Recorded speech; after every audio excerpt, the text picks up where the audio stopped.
Good evening, everybody, and some speakers on now. So welcome everybody to our AGM, and presumably there'll be some more still coming for the meeting topic afterwards.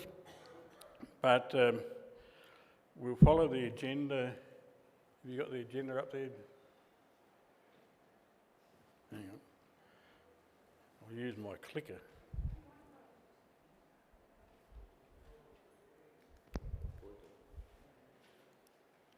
There. So hopefully you've all signed in when you came here tonight, and if there's any apologies that you know of, record them or let Shirley know, and we'll follow through on that afterwards. We always have a devotion at an annual meeting, and I'll call on Pastor Malcolm Peck, who's a member of our committee, to provide a brief devotion for us. Thank you.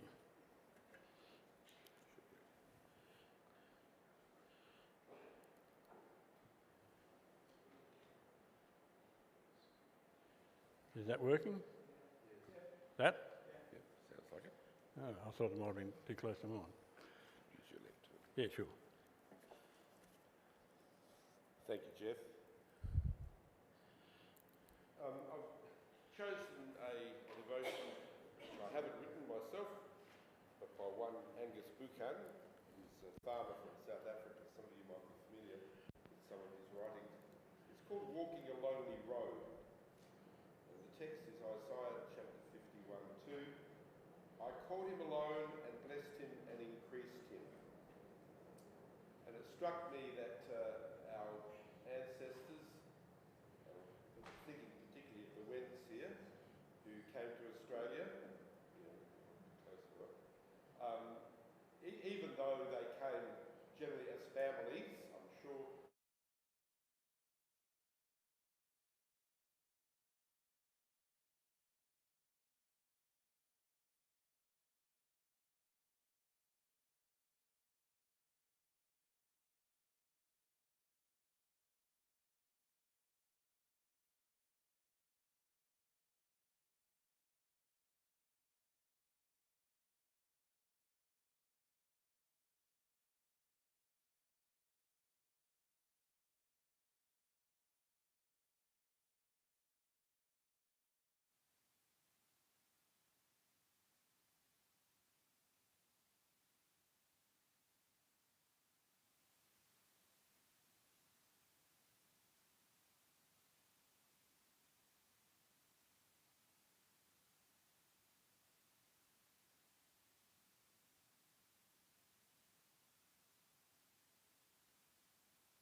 okay. Is that working, Tim?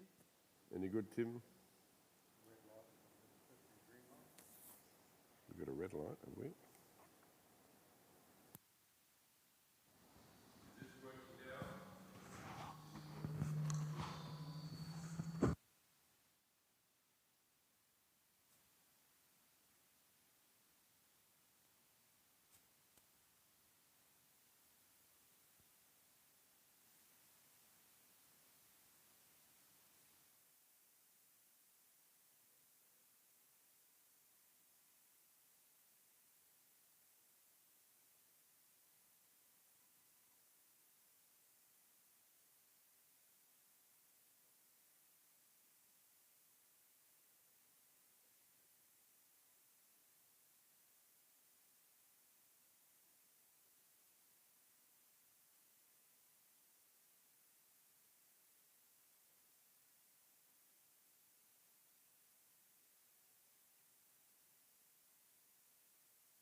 Is this working? Yes.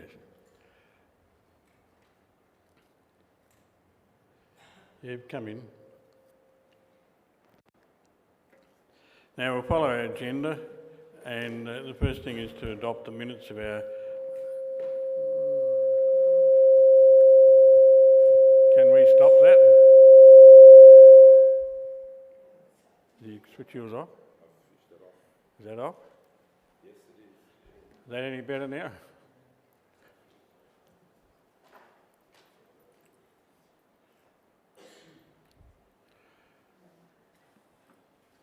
So we need to adopt the minutes of our last annual meeting, held on 21st of March 2024.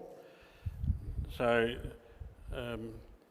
they've been checked by the committee and we didn't find any concern with them.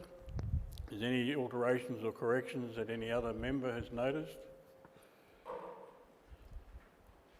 If not, is there somebody who was present at that meeting be prepared to move the adoption of those minutes as presented?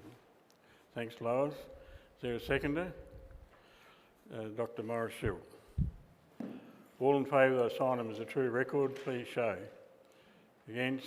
It's carried. Thank you. Then we move on to the reports.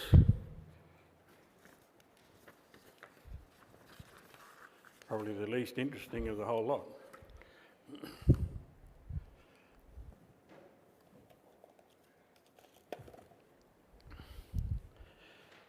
My Chairman's report for the annual meeting. The FoLA committee met shortly after the 2024 AGM to elect its officers for the coming year. All executive positions remained unchanged. This report covers the 2024 calendar year. Our committee met 5 times and we again organised 9 monthly general membership meetings and all were live streamed. We continue to be very grateful to the team of volunteers who make this all happen. We continue to welcome feedback from anyone who view the proceedings on live stream or subsequently on YouTube. Attendance at our general meetings generally continues to be lower than pre-pandemic levels. Every effort is being made on many levels to improve attendances. The following is a brief summary of the topics and speakers for our general meetings in 2024. Here I'll just mention the topic and speakers and the commentary that I got with it that can be sent out with the emailed copy of the report. February, church stumps and 4 children's graves in Headington Hill in Queensland, a small outpost there, by Jennifer Stain. March, Indonesian Christian Fellowship and their Bewley friend, Anthea Harbel. April, Jonas van Geras and Preserving Loberthall's History, presented by Andrew Zilm. May, City Germans, Pubs, Politicians and Pastors, by Ben Hollister. That was a History Month topic and we had a lot of outside visitors that night. June, Shearer's Remarkable Contribution by Dr. David Moore on the work of Pastor Philip Shearer. July, Finding Emma by Dr. Valerie Volk, and it was in relation to a book she produced which was called Faction, a mixture of fiction and facts. Something different, isn't it? August, Kabel's Journey by Dr. Johannes Boxdorfer from Germany. September, and Indigenous South Australian German and Indigenous South, German Writers on Colonial South Australia by Professor Peter Monteith and Professor Matthew Fitzpatrick. October, Don't Argue with the Germans, The Curious Case of 3 Lutheran Churches at Neil's Flat by Samuel Daring. A detailed report of each of the monthly meeting topics is included in the FoLA newsletter during the year. We sincerely thank our Secretary, Chris Lockwood, for her attention to detail in recording our committee and general meeting minutes. Our Treasurer, Shirley Golding, has done an amazing job again in keeping our books up to date, and she also manages some funds for FoLA Queensland in addition to the German Heritage Research Group seminars to be spent on printing proceedings of previous year's seminars. FoLA V, that's FoLA Victoria, has ceased operation. The organisation is being formally wound up and residual funds will be given to FoLA in due course. We're again very grateful to our program coordinator Margaret Modra for her effort in liaising with guest speakers, booking the meeting venue, contacting FoLA personnel to introduce and thank speakers, and personnel to report on the meeting topics for inclusion in our FoLA newsletter. Margaret continues to promote our meetings in parish bulletins in city, suburban and regional areas. We are endeavouring to spread the scope of passing information about our meetings to a wider audience within the Lutheran Church and beyond. The quarterly FoLA News continues to be a most valuable newsletter to pass on information to our members, and we particularly thank our editor John Temmie, Lois Sweck and many others behind the scenes who prepare each edition. We are very grateful to Andrew Walteater, who assisted in producing the newsletter, and John Schultz for his expertise and efforts in many spheres, including emailing the newsletters and other notices to members. We again encourage members to give their email addresses to John so that as many newsletters as possible can be emailed to members rather than the expense of posting them in the mail. And it's amazing how many people we still have to post information to. So if anybody watching tonight or present here tonight as well, and you've got an email address, please let us have it. The annual FoLA Journal is again being edited by Dr. Dean Sweck, and we sincerely appreciate his efforts as editor. And this is the latest one that came out today. So, just as an aside, John here has set up a table out in the foyer with copies of the journal to go to members. So if you are a member here, please take one. And if you can take copies for other people close by or in your congregation, please do so to sort of help reduce the postage cost. Another very worthwhile publication.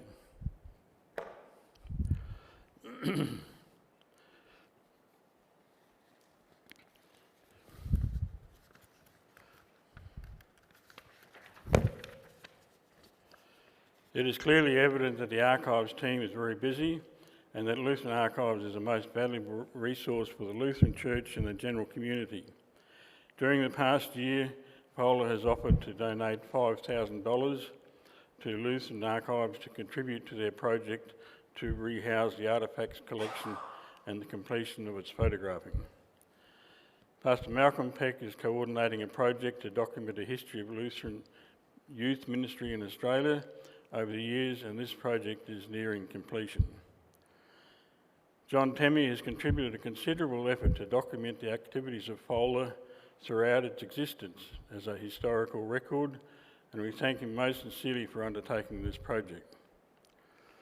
The occasional publication entitled Aboriginal Land Rights and Self-Determination at Hermannsburg, 1972 to 1982, was published by FoLA in 2022, and sales of that book have been amazing.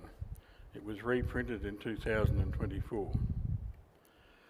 John Schubert from Victoria has completed a very comprehensive manuscript on the extended Carville family, and it is intended to be published by FoLA this year.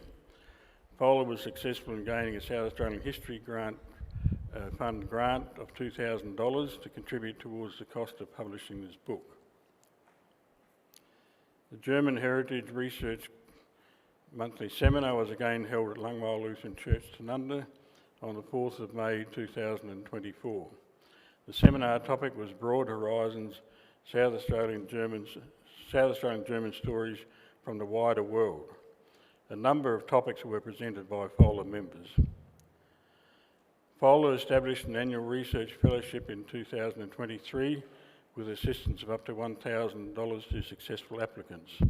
There were no grants issued in 2024. The membership status of our organisation at the end of the current financial year is 226 financial and life members. We encourage new members, including those who may watch our meetings live stream or on YouTube, and our membership has declined significantly in recent years, and we're trying to get new members to sort of fill that gap. We thank all members who regularly assist FoLA in so many ways, both at the archives and our general meetings and other activities. We encourage all members to continue to take an active interest in FoLA and to invite others to become members. Finally, my sincere thanks to the FoLA Committee for their tireless efforts again during this past year. I trust that this summary accurately reflects the activities of FoLA this year, and we look forward to your excellent support of FoLA events again in 2025. Respectfully submitted. Any comments or queries about that report?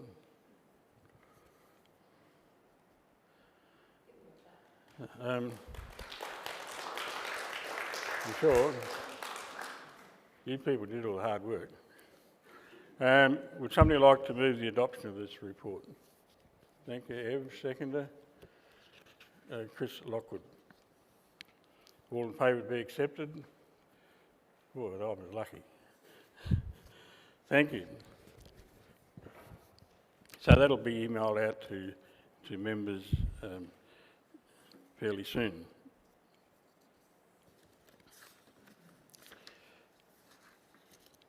Now we move on to the Treasurer's report. I'll invite Shirley to come forward. I don't expect her to read everything out, but to certainly comment on it, and she's certainly a person who's got a finger on the pulse as far as our finances are concerned. Now, what do I do about it? Use mine. Then I'll have to stand here, so click that on. Where will I put it? Okay. Can everybody hear me? No? Can't hear me? Can now? Okay. All right. The full details of the FoLA's financial report will be circulated. It's the audited report, and it's the report for the 2024 financial year. As mentioned in the report for previous years, FoLA's LLL account holds funds for two other entities which are not under the control or management of the FoLA committee. A summary of the financial situation is FoLA funds in end of December was 26,000, a little bit more, but at the end of 2024 it had dropped a little to 24,900, so about 1,500 less. And FoLA is holding funds that are set aside for the Lutheran Archives. At the end of the year, we're holding 4,911. So the total funds at the end of December for FoLA itself is 29,812. And the other funds that we're holding for Queensland is just over 2,000. For the German Heritage Research Group, just over 10,000. So in the LLL account at the end of December, it was just over 42,000. The main source of FoLA's income was from membership fees of 6,485.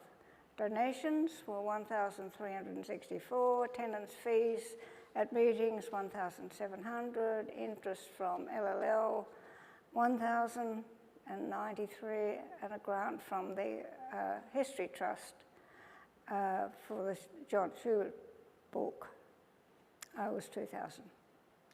Expenditure was mainly for the hire of the meeting venues, printing and postage of newsletters, and the FoLA journal, and printing of the new book.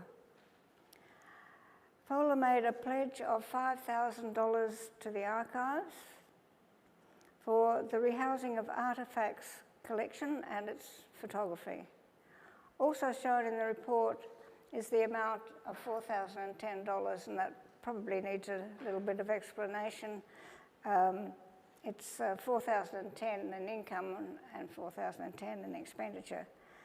FoLA was simply providing a means of payment for catering at a book launch, and it's not related to FoLA. We were just doing a kind thing, I suppose you could say, and we were reimbursed for it. So, excuse me. So that's just what that was. Now the membership fees. Membership fees will again remain the same amount for 2025. We haven't increased it or decreased it. That is for concession members, it's $25. Ordinary individual members, $30. Ordinary couple members, $40. And institutions such as churches and colleges and old scholars, $50. The FoLA committee is mindful of the cost of living pressures for many of its members. It is hoped that for the members who can afford to do so, will add a donation to their membership fee.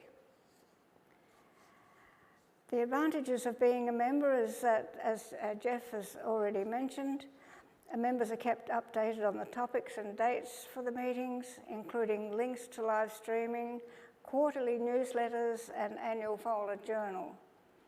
Presentations at meetings, articles in the newsletters, and in the FoLA journal are made by experts who are well informed on their topic. So membership numbers, up until 2 years ago, FoLA maintained its average annual membership at around about 270 members. This has now dropped to the current membership of 226. 225 now, because we received a letter last week from a long-time member who said he wasn't going to renew his membership because he was 99 years old, and he felt that he wouldn't renew it anymore. So although we don't really know the reason that members have not renewed, but as I've just mentioned, some of the reasons are the ageing of members, members dying, and also members becoming ill. An unfortunate aspect of declining membership means that, therefore, the funds that FoLA is able to provide to the archives for purchase of equipment will not be as readily available as it has in the past. The equipment that FoLA has provided to the archives to purchase equipment since 2019, it's enabled the part payment of conservation treatment of glass plate, negative and lantern slides collection of the Lutheran Centenary collection and Fink River collection. I hope I got that right. If I don't get any of these right, please let me know. We've provided map folders, map drawers, high resolution scan for lantern slides. I think that one's broken down. A payment to archival survival for materials, power payment for air conditioning units, website development, servicing of scanners, rehousing of artefacts, and the photography of them. It's important that FoLA has funds to continue funding, this type of funding for the archives. Finally, I'd like to thank Roger Collins, who again audited the financial accounts. Roger has advised that he is prepared to audit the 2025 accounts as well. Also to John Schultz, for continuing to promptly provide answers to my questions regarding membership, the archive staff for their assistance, and the FoLA committee members for their support. Are there any questions on this report? If not, I would like to move that the report be accepted.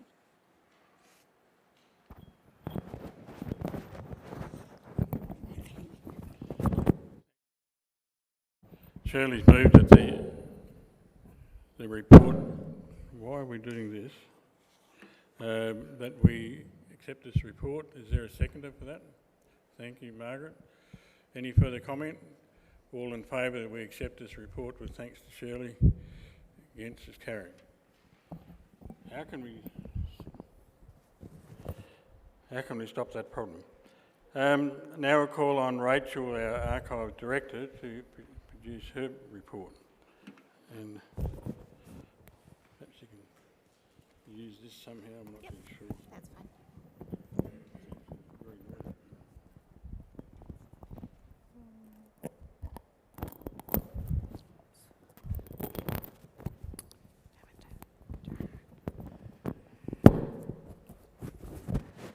Okay, so good evening. And it gives me great pleasure to present to you a report on the activities of Lutheran Archives for the year of 2024. So if you cast your mind back 12 months to the 2023 AGM, which was held in 2024, you might recall that Archives was standing on a precipice. We weren't entirely sure what their future held for us as employees, but more importantly, the future of the collection. There was serious consideration as to relocating the collection into off-site storage and serious discussion as to if we should merge with the other cultural entities of the LCA NZ. Now this sounds like doom and gloom, but in reality it gave rise to some interesting discussions, some prudent reflections, and a whole host of creative projects to prepare for our future, without being entirely sure what our future held. To kickstart 2024, we finalised the fit-out of our new volunteer workroom and archivist workroom. This project was funded by many individuals across Australia who are members of FoLA. The renovated spaces are working extremely well. We have a room that is specifically for volunteers who can now work collaboratively together and get to know what other volunteer projects are being worked upon and by whom. We now also have a room that is designated specifically for our archivists. Morning teas and lunchtimes are when we all join together, and there is much enjoyable discussion as we hear what each of us is working upon within the collection. In March, we launched our very own website, which was generously funded by FoLA. This proves on a daily basis to be an incredible resource for members of both the church and the general public to discover the collection held at Lutheran Archives and to explore the stories contained within the collection. Many of the initial searches that the reference archivist would previously have undertaken for a researcher can now be undertaken remotely by the researcher themselves. This has freed us up to focus on other archival activities and to provide deeper responses to researchers. The website descriptions of the various components of the collection, contextual information, the website has descriptions, contextual information, and resources for records depositors. Parts of the collection can also be searched, and this is the culmination of years of work undertaken by our team of volunteers. Notably, the photograph digitisation team, who digitised all the context scans of the pages of photographs, the many indexers who indexed register entries, and several volunteers who listed the congregation records. These are incredible resources, and we often get emails or phone calls beginning with, "I was searching your website and listings online and would like to request copies of," and this is what we as archivists live for the records in our collection to be known, discovered, accessed and used. It was considerable time and effort to get the website ready, but it is so worth it. Now, with the pending sale of North Adelaide sites, we weren't entirely sure at the beginning of the year if the archives was going to continue to be housed at Bowden, or if it would be relocated to the new church building, or be placed into a commercial archival storage facility, or a combination of both. This meant that our priority during 2024 was to reduce our linear meterage through identifying and removing excess duplicates in published works and periodicals.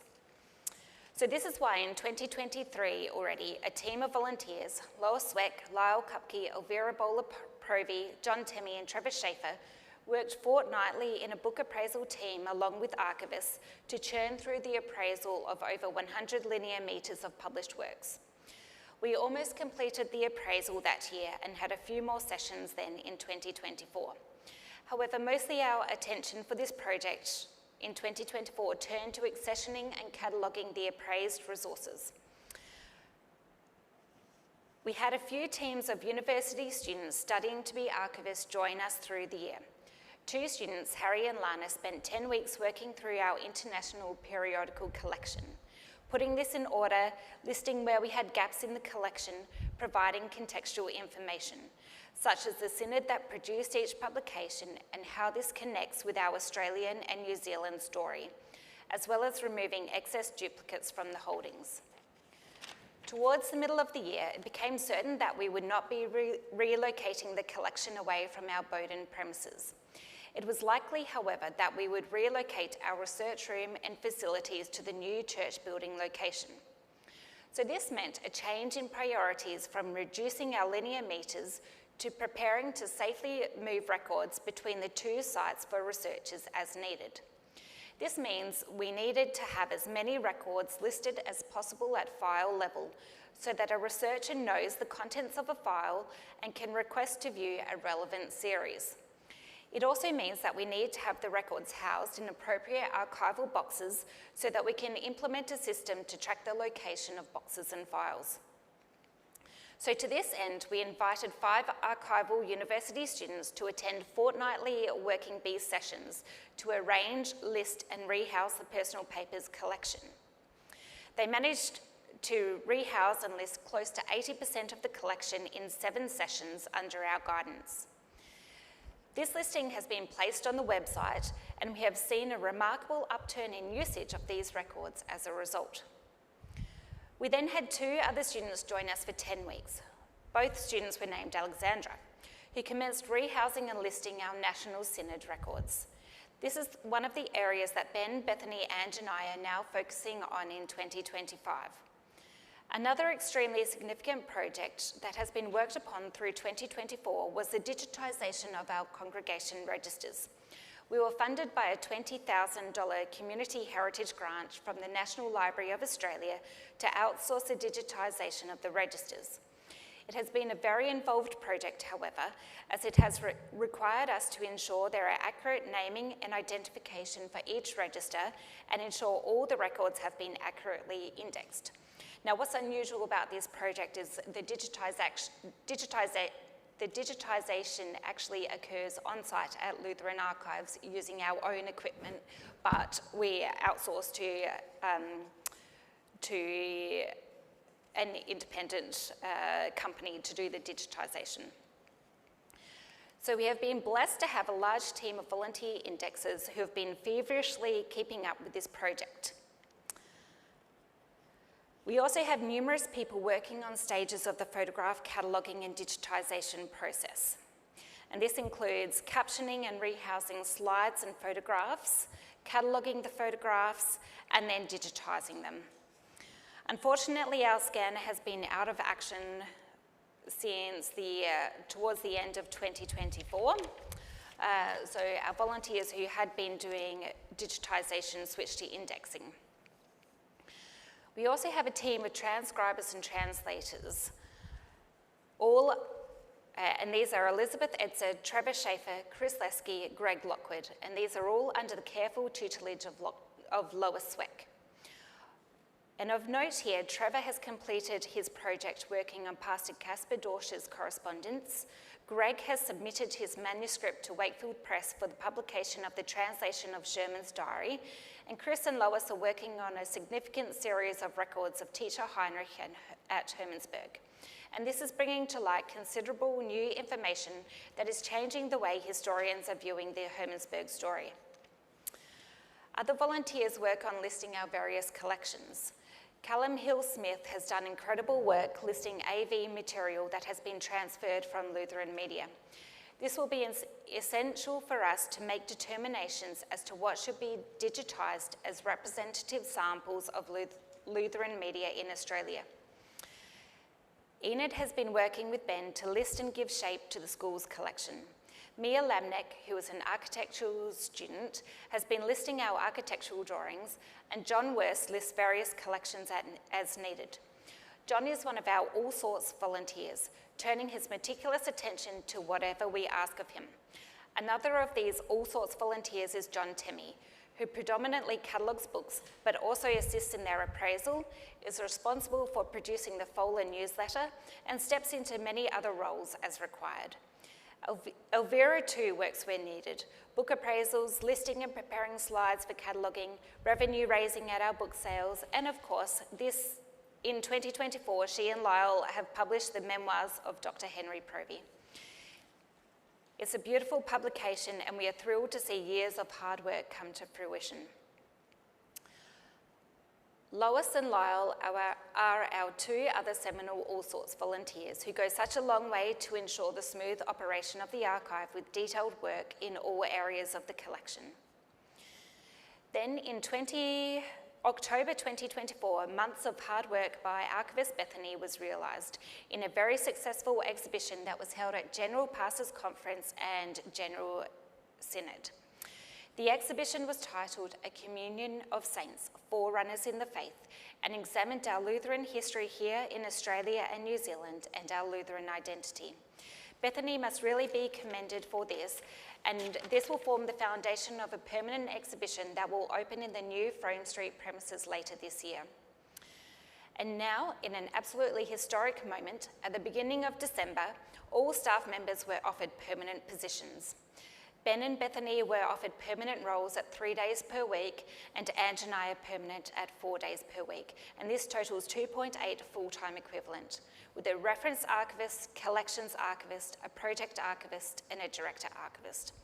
I cannot stress enough how monumental this is, and it is the result of many years of advocacy, of increasing the awareness of the significance of the archives, what we do not only in an historical context, but also the relevance this has for current activities for the church and the ways in which we impact lives by providing access to the records of the church. And all through this, we have engaged with many researchers, both in person, at our archives premises, and remotely, from researchers as far afield as Germany, America, England, New Zealand, and Papua New Guinea, to name a few. We exist for people to access and use our records and to have an encounter with the Lutheran Church through these records. The work of FoLA is instrumental in sharing these stories and in being a public face of the archives, encouraging potential researchers to engage with the collection and encouraging those who have undertaken research to share their stories from the collection. And with incredible thanks to the committee for their commitment in curating a fascinating and diverse program each and every year. And it's you, as the members of FoLA and the public who also come along, who get to benefit from this. So a special thank you also to each and every one of you as the members of FoLA. Now, I know this is supposed to be a report on 2024, but you might be wondering what 2025 holds in store. And so the short answer is opportunity. With the sale of the church-wide offices in North Adelaide and the purchase of the new church hub in Frome Street comes new opportunities for the archives. Our research room will be relocated to Frome Street, and we will have space to have a museum and exhibition space. This will also encompass many elements of the Wantock Place collection. We are working towards a target of October 2025 to open there, And the long-term plan is to be able to use this exhibition space to generate new interest in our Lutheran story by providing seminars and engaging with new groups such as schools or tourists. But this is the longer-term plan. Records will continue to be housed at Bowden and recalled to Frome Street for researchers. And there are many logistics that need to be worked through, but staff will probably work across the two sites. And the volunteers will still be an integral part of our operations, as will FoLA. It really is an exciting opportunity to have a central presence with the rest of the church departments, and I can't wait to see it come to fruition. It's the end of my report.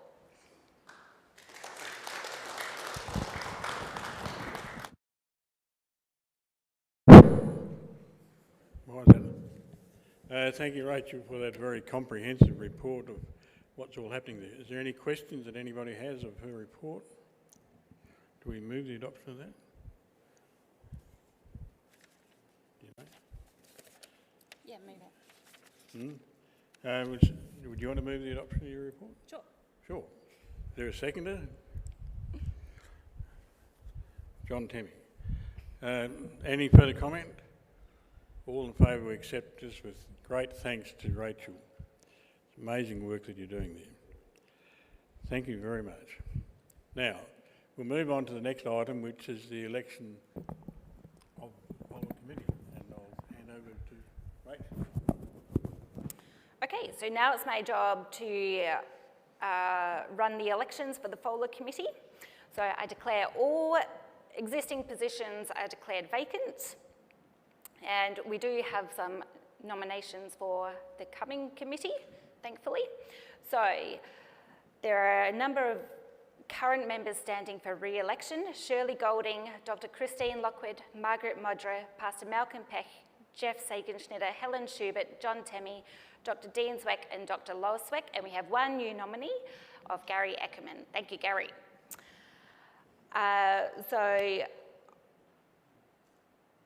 And we always do these elections in bulk, so if someone would like to move these nominees. Danny, thank you. And someone, if anyone would like to second these nominees. Lorraine, thank you. And all in favour? Carried. Excellent. And now we have two positions of auditor and journal editor. And we do nominate these positions specifically. So our auditor, who is prepared to stand again, is Roger Collins, and our journal editor is Dr. Dean Zweck. So if anyone would like to move these nominees. Margaret, thank you. And a seconder, please. And Malcolm, thank you. And all in favour? Carried. That's the end of my...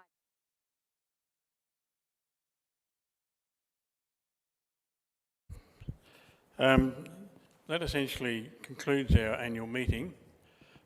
So I declare the annual meeting closed, but other business, I just want to promote next month's meeting. So I'll ask Lois to let us know about next month's meeting, so you can stay there. Ah, is that it?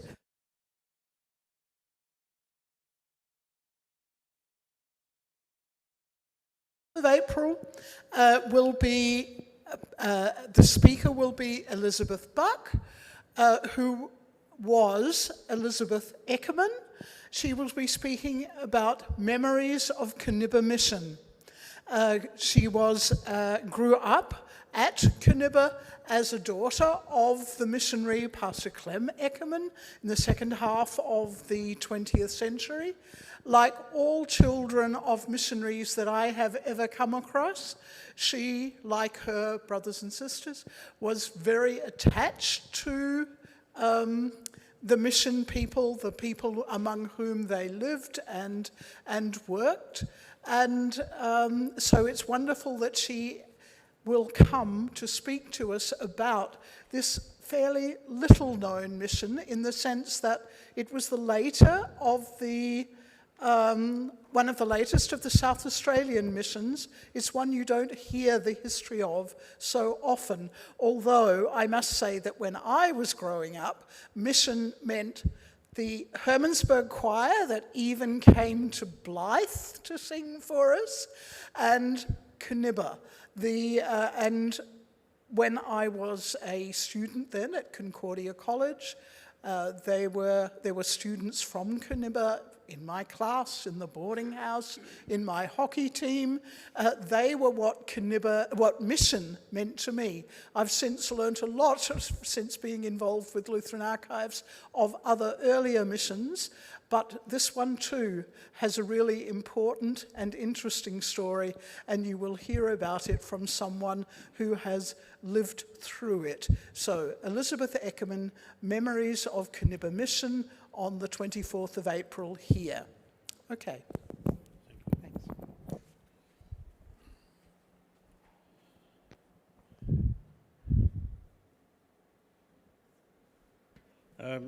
So now we come to the topic for tonight. You can see my name there, and I'll call on Ev Lesky to start proceedings. How can we change this so it's not so noisy?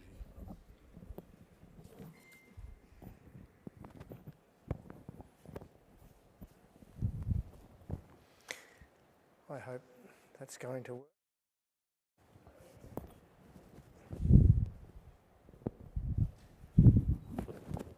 Try that. Okay?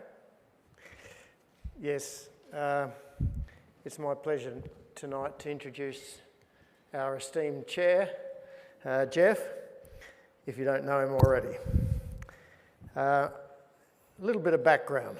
Geoff is author or co-author of 10 historical books, in addition to many smaller local publications. He was a member of the FoLA committee since 2010 and chairman since 2016.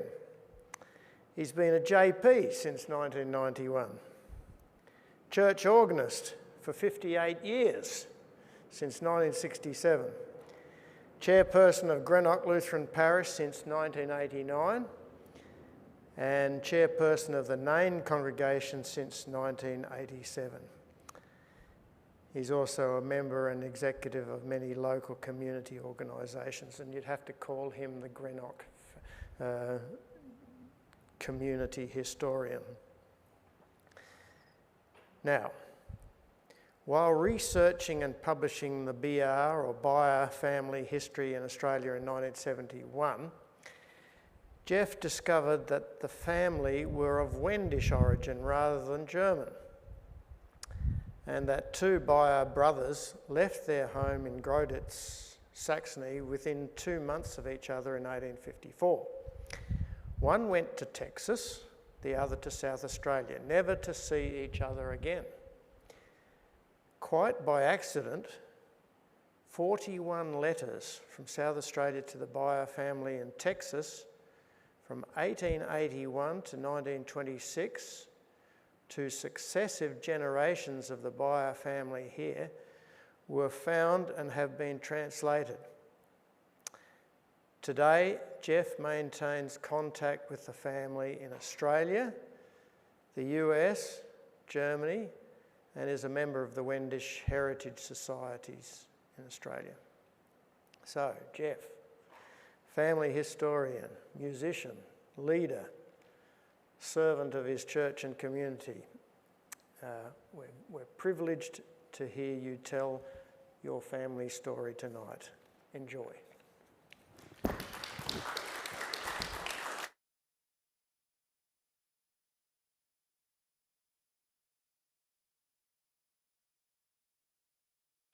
Thank you, Ev.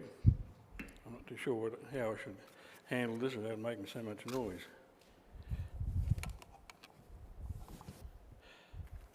So, before I sort of start too much with this here, I'll let you know that the meeting tonight is being live streamed and we put on YouTube, and we potentially have a large international audience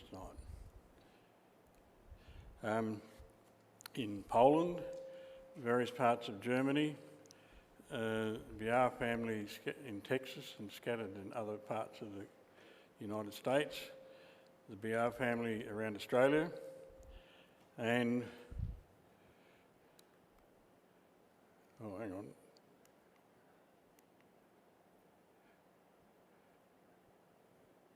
Talk about this one here. I'm a member of the Texas Wendish Heritage Society in Texas, and their headquarters are in Serban, Texas, and that's where the Biar family started out over there as well. So it's really a localised issue for them. The editor of that newsletter was very keen to promote tonight, seeing it has sort of local interest over there, and they have a membership of about 1,000 people, and a lot of them still live in Texas and around that Serban area. So that's a part of the page of their current newsletter when they promoted this evening. So going back a slide, the Biar name literally means a bear. In Wendish it was B-J-A-R and it was used. When I wrote the Biar family history book here, we couldn't find what ship our forefather came on. We knew the date, and so we worked in a roundabout way to find out there was a Steinwater, and only in quite recent times, looking forensically at that shipping list, that's how his name was spelt. So I'm not too sure how that came about, but that's how it is on the Steinwater shipping list. And in other early church records over there is a number of different ways that the name was spelt. When I first started working on this project, I checked with the Sorbian Research Institute in Bautzen to see what they thought the Biar name came from, and they thought it could be B-J-A-R-N-A-T, Biarnat, which in English translates to the common name Bernard. That happens to be my second name, as well as my father's name and both of my grandfathers. But we can't find any church records to indicate that that name was ever used, but they also thought it could have some connection with a bear. And so just how that came about and why, we don't know. I wrote that book in 1971. I was 23 already at that stage, and that was my second book. So it really came about quite by coincidence.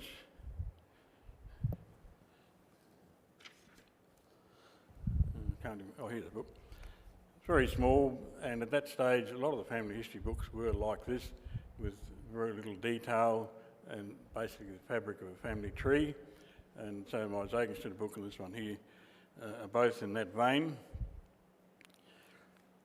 What sort of prompted me to write it, my grandmother Saegenschnitter was a Biar. So that's where my connection came.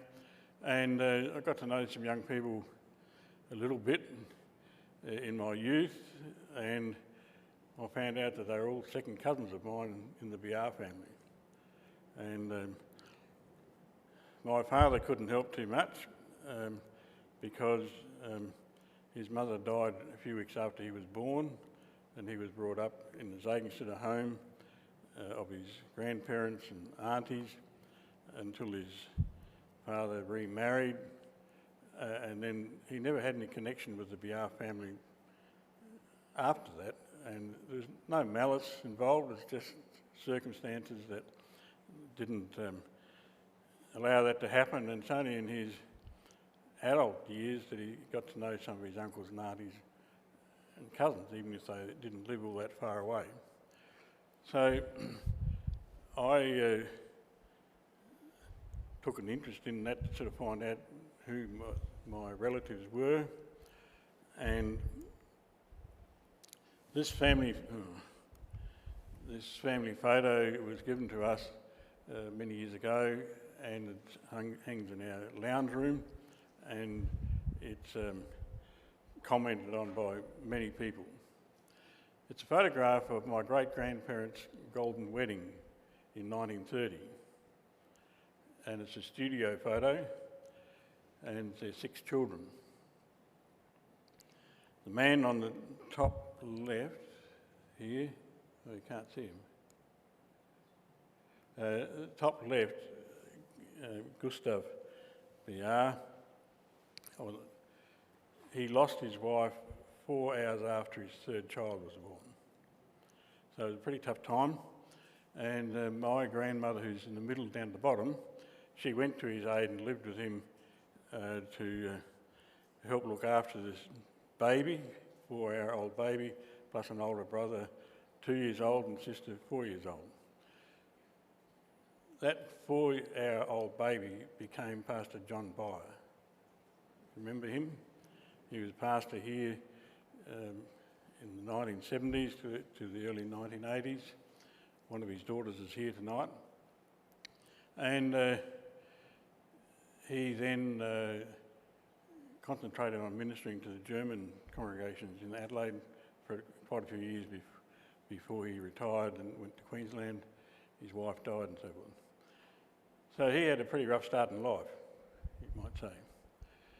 The man on the other side, he's my mentor in the family. He sort of knew the family history pretty well, and he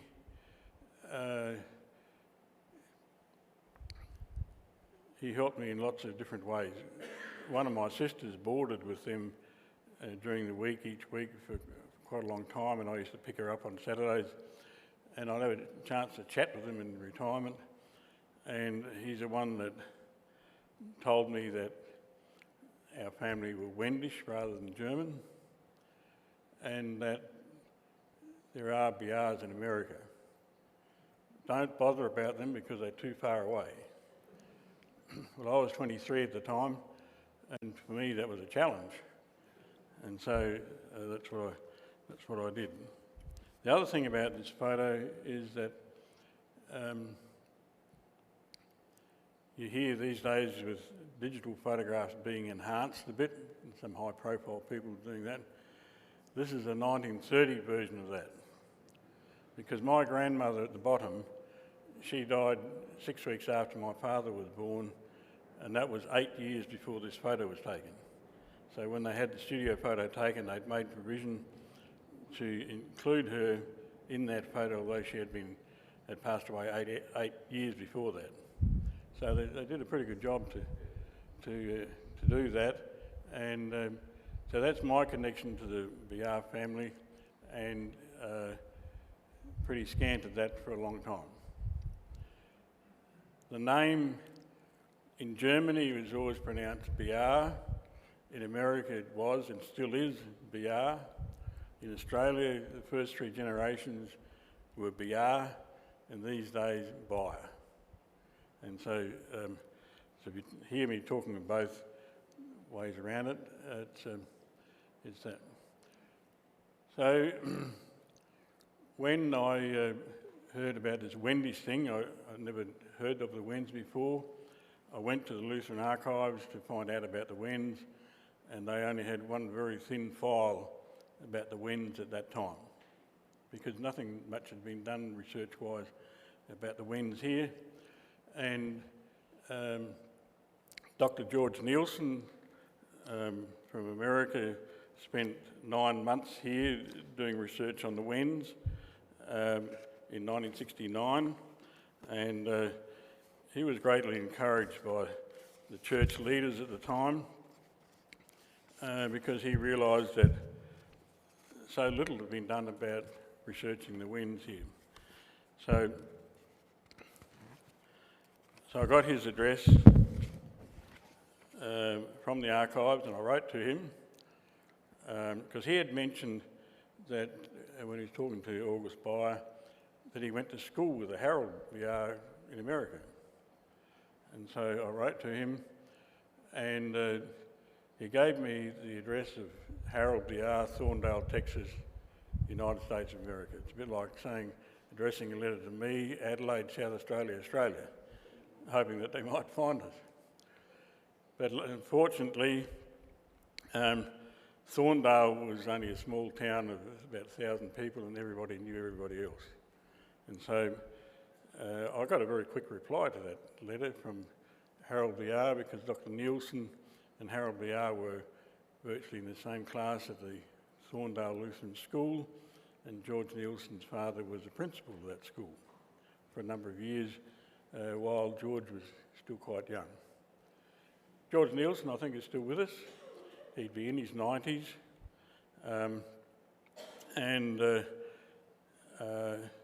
He's done so much valuable work on researching the Wends, and this is his second edition of his book.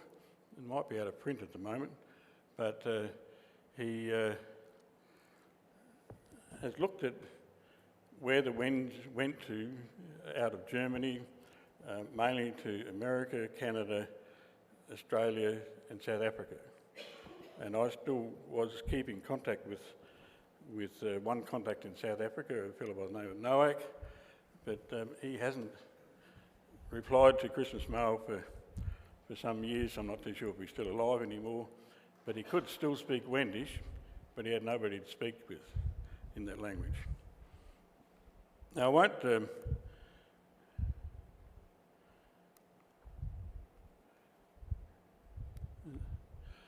okay, that's a bit of a map of southeast Germany. I don't want to give an overview too much about the Wends, but they were a Slavic group that originated in the eastern part of Europe. They were oppressed and they slowly moved westward and eventually finished up in the southeast corner of Germany. The bottom, the clicker doesn't work on that slide. The bottom part is where they settled around Bautzen, and it's called Upper Lusatia. They speak Upper Wendish as a language. Up the top further near Cottbus, and you probably can't see it, and I was hoping the clicker might sort of show it, but that's where the Lower Wendish live. And the two dialects of the language are similar but not the same. There are dictionaries for both languages. The bottom one is more closely related to the Czech language. You can see Czechoslovakia down below. And the Lower Wendish at the top, where the Spreewald is and other places, is more closely related to Polish language and Poland. The language has been lost here in Australia and America a long time ago, but it is still used in Germany. It's only a cultural language. It's not used in commerce, so in commerce they need to use German, but people still speak Wendish in their homes. Gertrude Marling, who came out here in 2018, you can remember her, Trula Melanchoa. Her husband is a Lutheran pastor. He's retired now, and he still conducts a Wendish church service once a month in Bautzen, and they get a good attendance there. And even in retirement, he preaches there and other places too. But they speak Wendish as their first language in their home. But there is still a Wendish newsletter circulating. They still teach Wendish in school. Sometimes there's still radio programs and TV programs that include things of Wendish nature. So to me it's a very difficult language to learn, and many years ago I was asked to get tape recordings of words that people could still remember in the Wendish language here in the Barossa. And I did that, and the lecturer in Melbourne who was interested in it said they were all Upper Wendish words. In America it's a bit the same way. There's a couple of times we went to Wendish activities there. There was a pastor who could still recite the Lord's Prayer in Wendish. He's a retired pastor, and I don't know what his background was, but generally speaking people couldn't speak the language. So that's where it originated from, and this is hopefully the clicker, that's Boughton on the left, and up in the middle there somewhere, there's a little place called Groditz. That's where the Biar family started out from. And not far from there is another place called Baruz.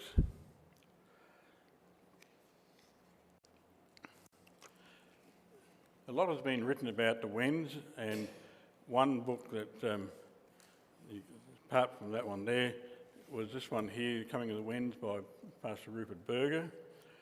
He wrote a very detailed article in the Lutheran Yearbook in 1976, but they didn't include his name as the author. But since then, he passed away in 1996, I think it was, yeah.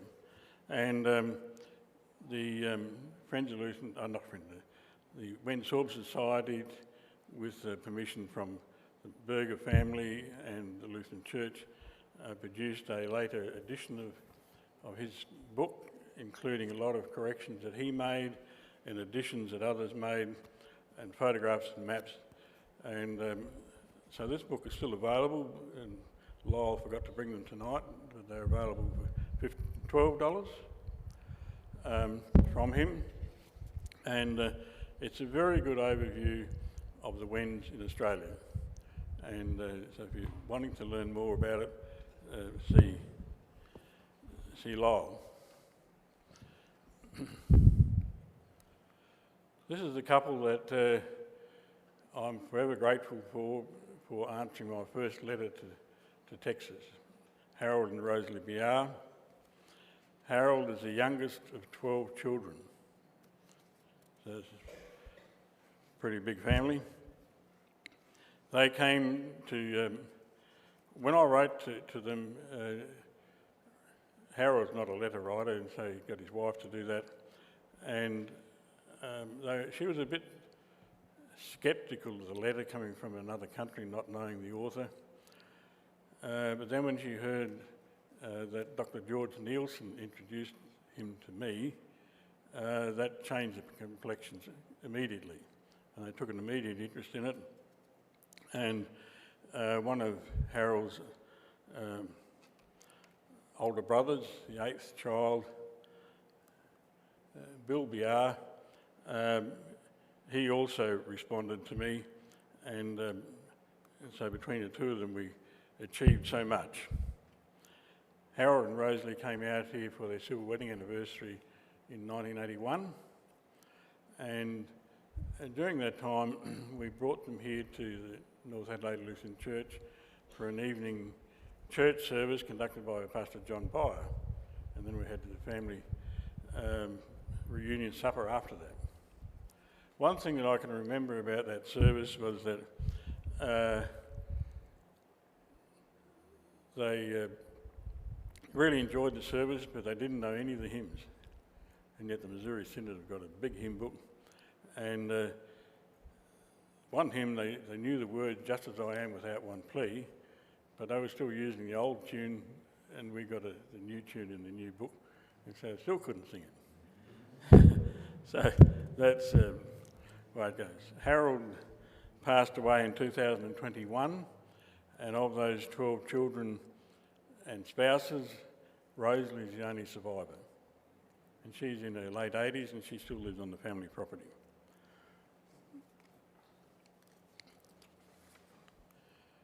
Bill Biar was an enormous help to me and to the family in general. He served in the Second World War in Germany, particularly at the end of the war. He's very fluent in the German language. He met and married a German lady. And in his working life, he translated so many documents. I'll talk about the Biar letters afterwards that Ev mentioned. He translated all those. A lot of work for Dr. Nielsen, for the museum over there, for the Missouri Synod. He's done some for me as well. And so he did an enormous amount of valuable work. And it's as a result of stuff that he gave me, particularly early in the piece, it got to a point where I had a lot more Wendish information than anybody else in Australia, because he kept on sending me stuff all the time, and even when I went over there, I got another armful of stuff.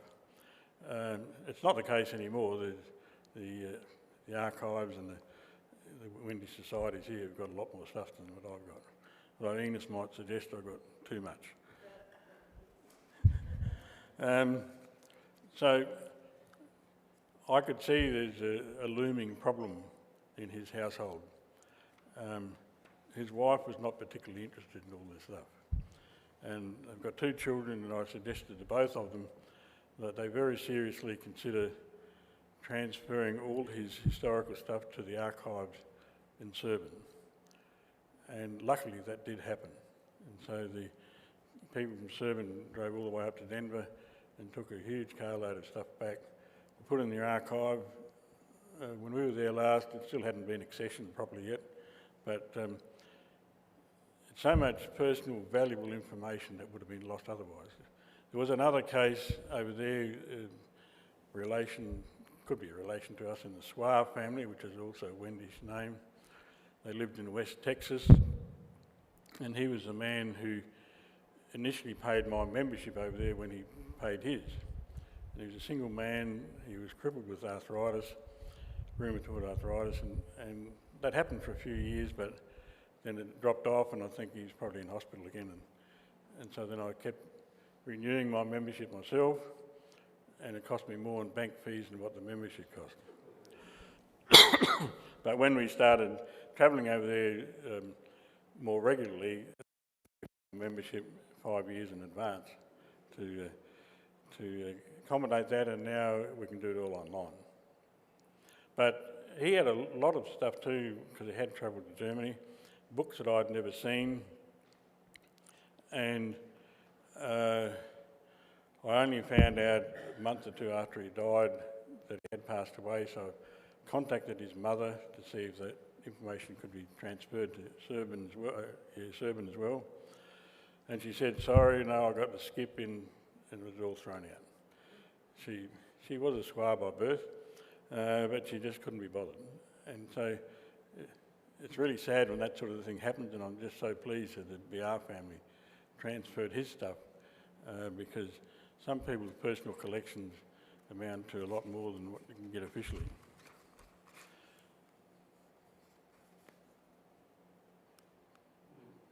The Biar family came from a small village, you might say, of Groditz. Everybody lived together in a huddle, you might say, in the town, and those who had farmland, they went out to their farm properties outside of the village to work. A lot of those properties didn't have a fence, and that's the case in America too, for a lot of places that don't have animals. So that sign is a bit hard to read, but Groditz is the name at the top, and then the Wendish name will be underneath it. And there's a lot of villages over there that have got signs in both languages in those regional areas. That's the Groditz Church, Lutheran Church, and that's another one of the church. I've actually played the organ in that church already for a tour group. So that church is still in use, but I'm not too sure if they have a service every Sunday. And talk about Gertrude Marling here, her husband's first parish was of that Groditz church.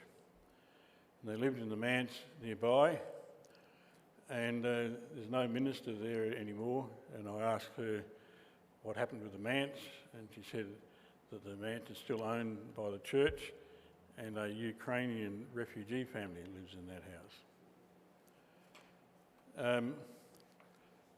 Bill Biar organised a lady by the name of Mikan, the Wendish equivalent of Mikan, to look through the old Groditz church records to find references to the Biar family.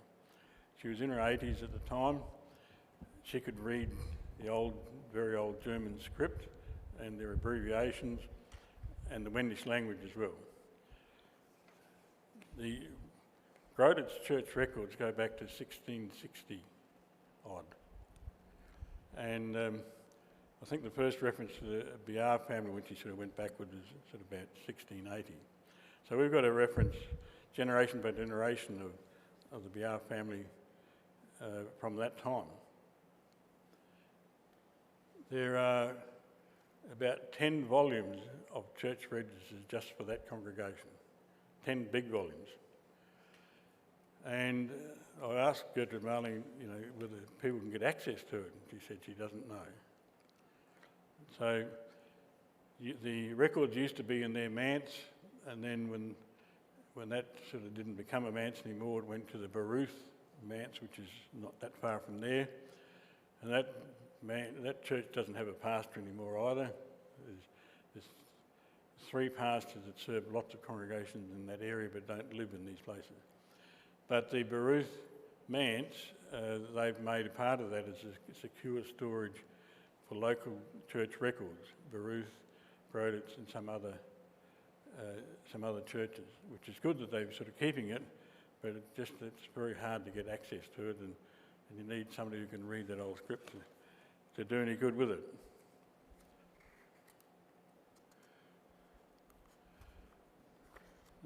You might have seen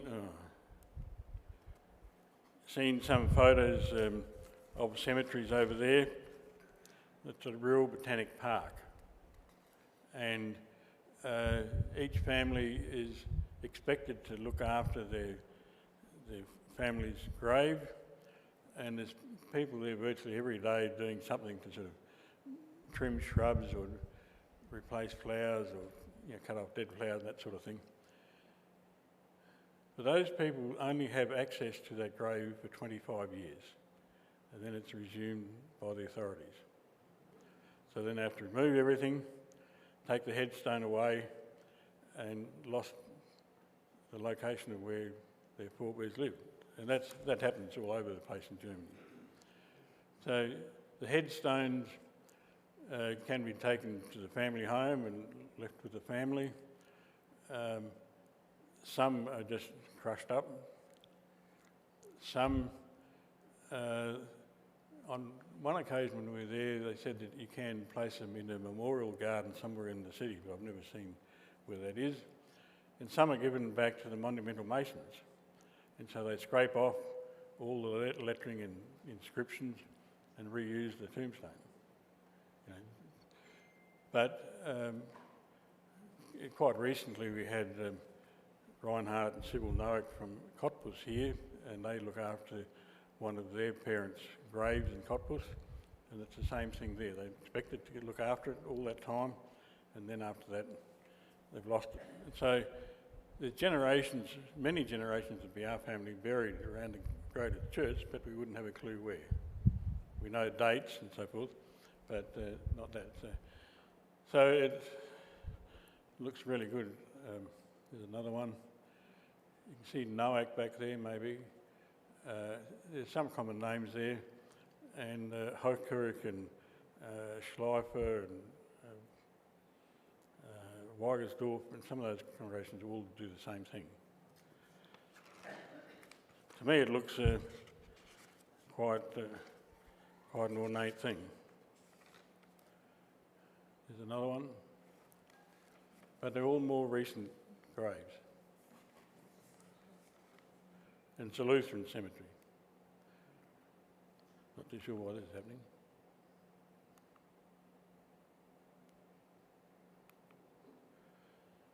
That is the Biar home in Groditz. 2-storey. Many generations of family have lived there. The system over there is that things that get handed down from one generation to the next, and the oldest son of the Biar family, going back many generations, was the hereditary blacksmith for the village. They probably had other occupations too. And it's on a slope down the bottom end of the bottom part of the house.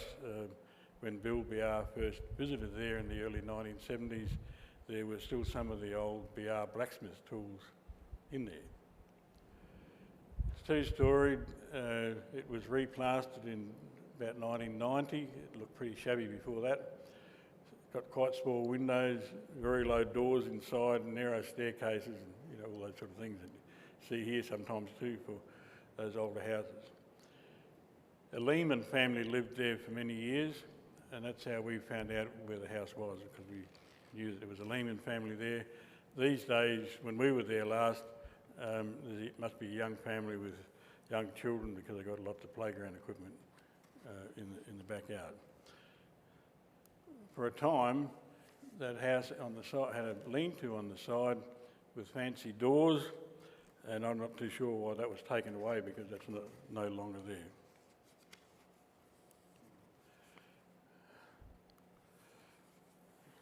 This is the only photo that I could find of Johann Biar, who went to America. So, from the records we had there, he and his brother, their father was Michael Biar, and he was married twice. The first marriage, he had 11 children. One child reached adulthood, and descendants of that family still live around that area, and we have contact with them. One child got to about 12 years of age, and the other 9 died in infancy. His wife died, he remarried, and he had 2 children from his second marriage, and they're the 2 brothers that went to Australia and to America. And by the time they had left, both he and his second wife had died. So those 2 brothers were living in that house. This one here, he was married and had 2 children. Well, actually had 3. The first one died in childbirth, or soon after. And he was 31 when he went to America. This is his brother who came here to Australia. He was 27, single, and he left 2 months earlier than his brother that went to America. We have no idea why they went separate ways. There was a big exodus of people from Germany around that time, both Wends and Germans, and one commentary I read was that between 1815 and 1915, about 5.5 million people left Germany for other parts of the world. Some went east to the Eastern Bloc countries, some spread to other countries in Europe, and some went particularly to Canada, America, Australia and South Africa. One thought I had was that the oldest son got the inheritance of the property, which is sort of the hereditary thing those days, and his inheritance was 1,100 thaler. That's its currency, and 1 thaler was equivalent to a day's wage for a labourer. So there's quite a bit of money. Our forefather who came to Australia got 60. So whether there was friction between the 2 on that, I don't know, because in correspondence much later, his wife, Magdalena Lehman, she queried what they did with all their inheritance. It sort of sounded, there was sort of friction there about that. So it might have been the issue that caused that trouble. So, so they went their separate ways. Our forefather left in July. He went from Groditz to Bautzen, which is about 20 kilometres, and then by train from Bautzen to Hamburg, and then he boarded the Steinwater to come here, and it took about 4 months to get here.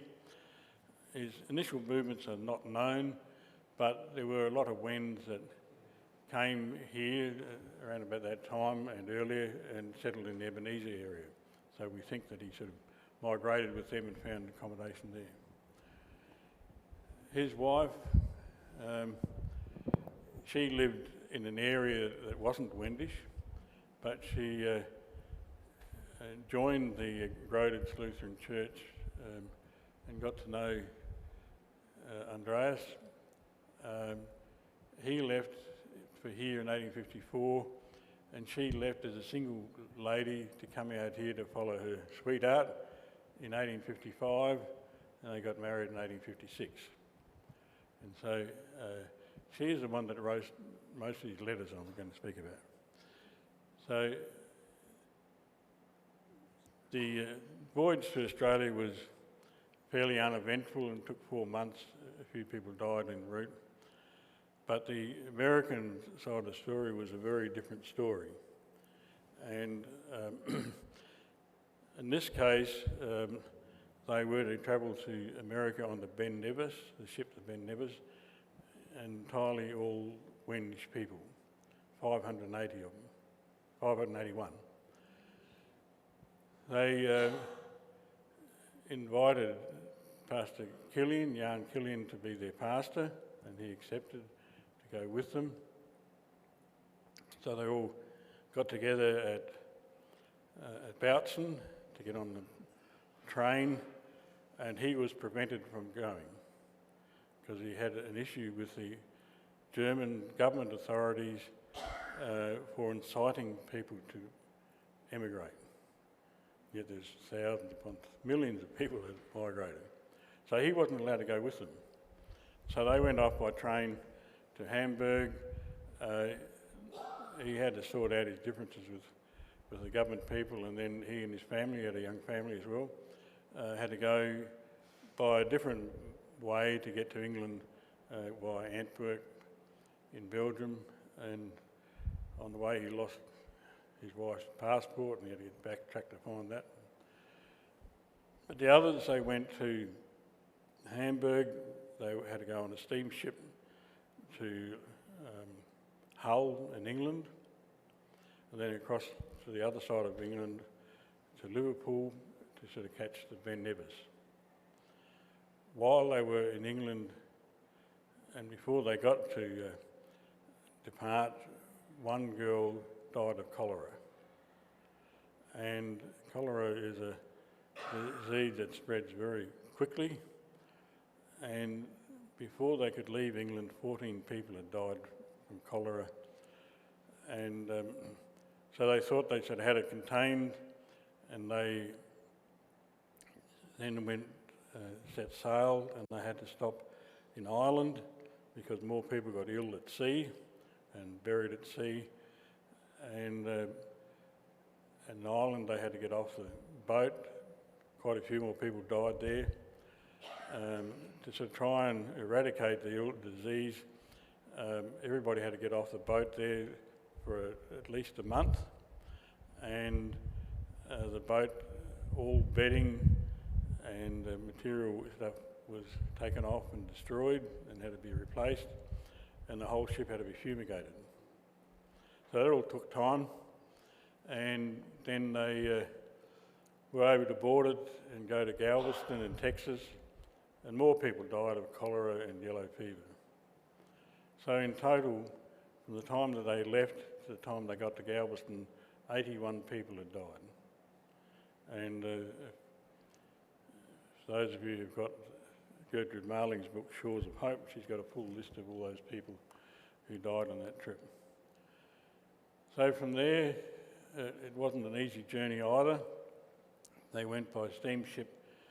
Galveston is an island in the south of Texas, and they boarded steamships to take them to Houston, which is an inland river system, and from there they eventually finished up at Serban, which is more than 100 miles further on, either walking or an ox cart, and some of them took quite a long time to get there, and it's virgin country, there's hardly anybody living there, so they had to really rough it.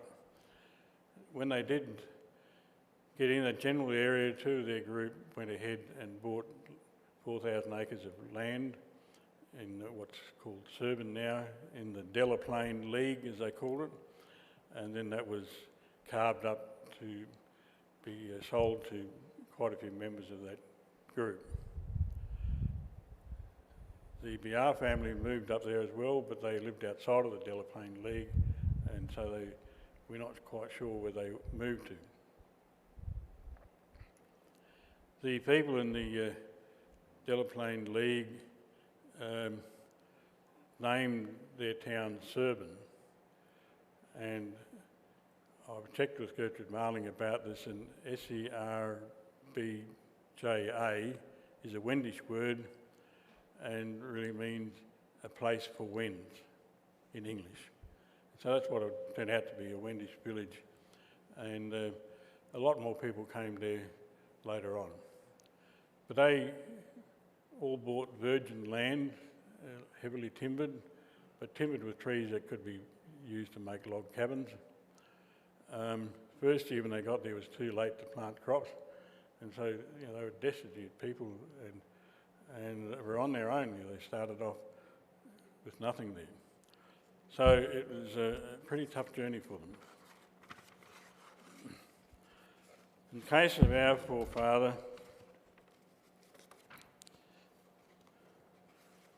I sort of found out in recent times there's quite conflicting information about his marriage. And eventually I paid to get a copy of the marriage certificate, and so from various other sources, the marriage is on 2 different dates in 3 different locations. So but eventually we sort of proved it was the 3rd of October 1856 at Bethany. And so that sort of put the end to that. She lived at Shaneborn, and I didn't know that either. They didn't have a wedding reception because neither of them had any relatives in Australia. So it was just a humble wedding. And they, when they were first married, they lived in a very primitive dwelling in the Ebenezer district for 3 years. 3 of their children were born around about that time, and they became members of the Noi congregation.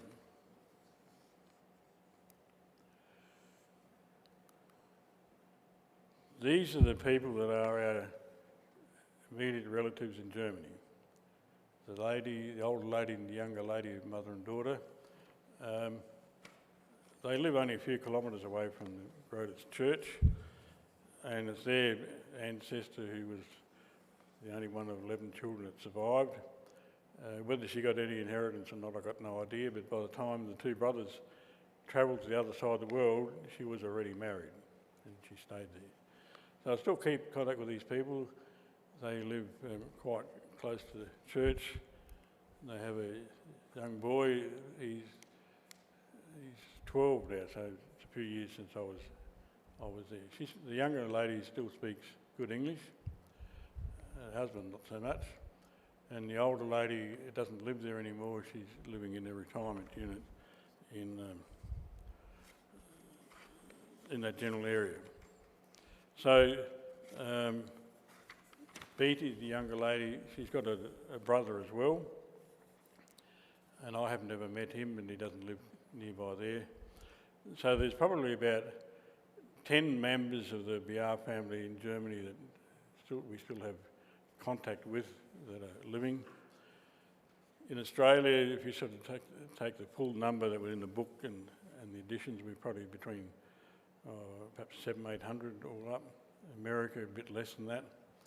And so it's not a big family as such. There's quite a few Lutheran pastors in amongst all these, particularly in America. This is the Biar house in St Kitts. So my forefather lived in Ebenezer district for 3 years, and when more land was opened up further out in marginal country, he bought land up there and they built this house, pug house with a straw roof. This photo was taken in 1894, but for some reason or other that house has been photographed and included in many publications as a typical Wendish home. I'm not too sure why, but it was in good condition there. It only had 4 rooms, and as the family grew, they had 6 children in total. The family grew, there's another stone building at the back, which I presume was the boys' room, a bit further away.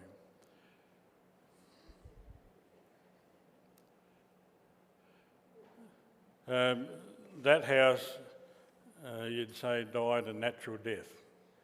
And I visited that area a few times, and other people have too. This is in 1975, and it looked pretty drab there.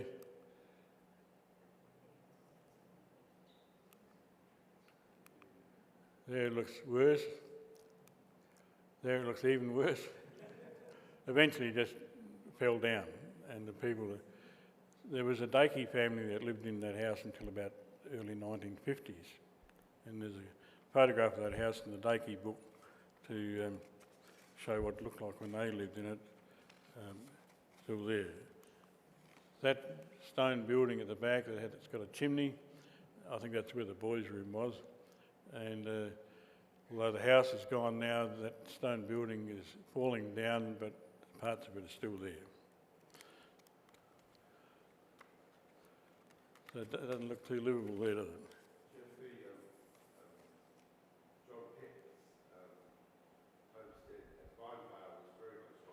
Yeah. I think they had a small cellar under it, because when I had a look there once, we nearly stepped in the wrong spot. That's what the site looks like now. So the house has been fully demolished, and a heap of rubbish at the back. That's where some of the sheds are. Some of that straw shed doesn't look too good anymore either. There's another family that lives back behind that, and I don't know who does.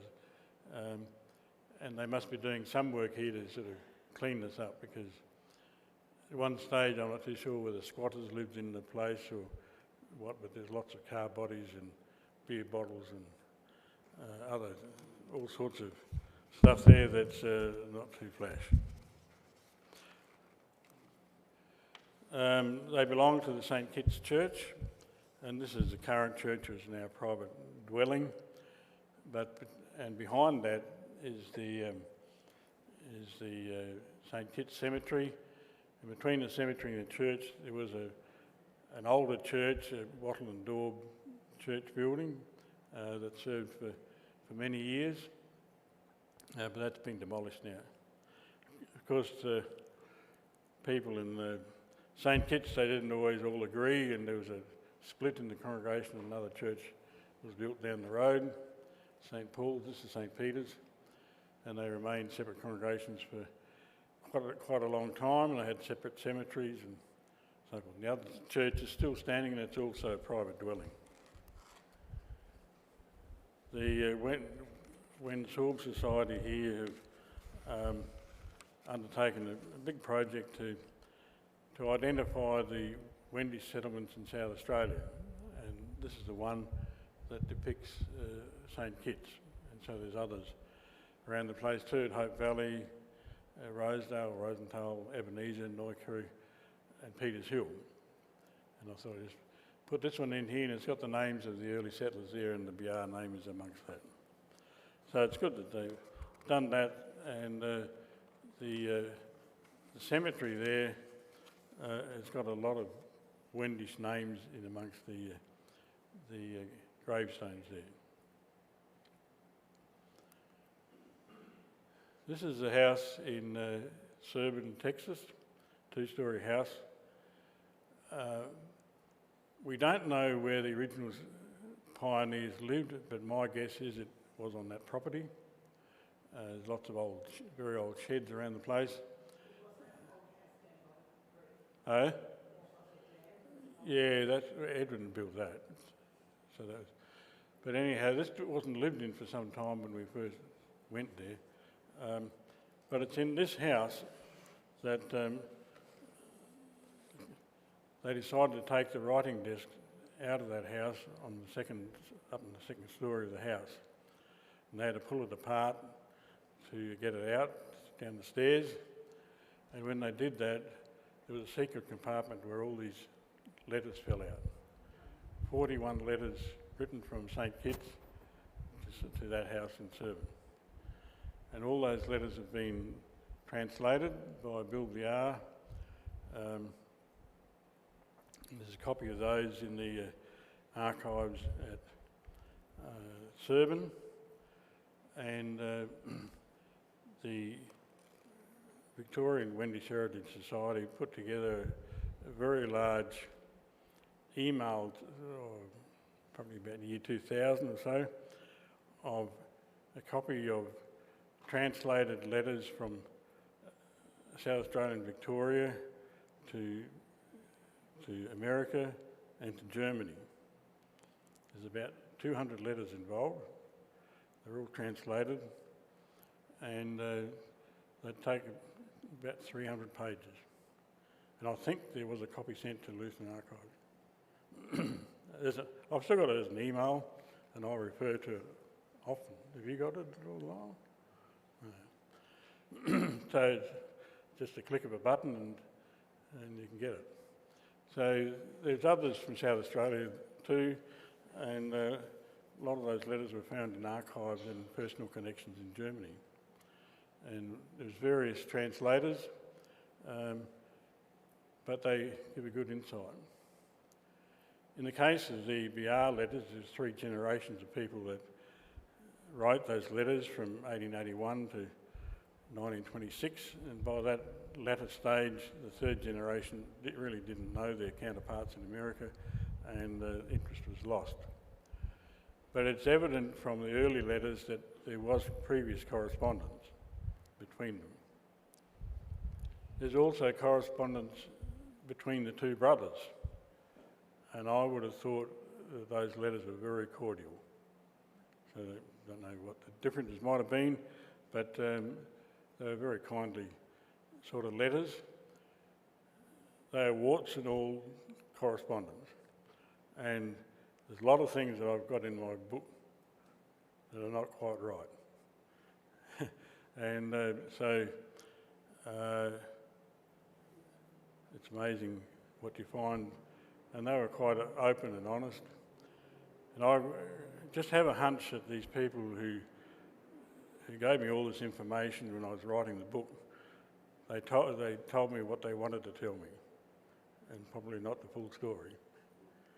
And so in one case, with one son family, we didn't know when he died or where he was buried, and neither that of his wife, and I couldn't put it in the book. And all I heard was things didn't go quite right in that family, full stop. And we didn't sort of have access to all sorts of electronic things as we do these days to find that information out. But we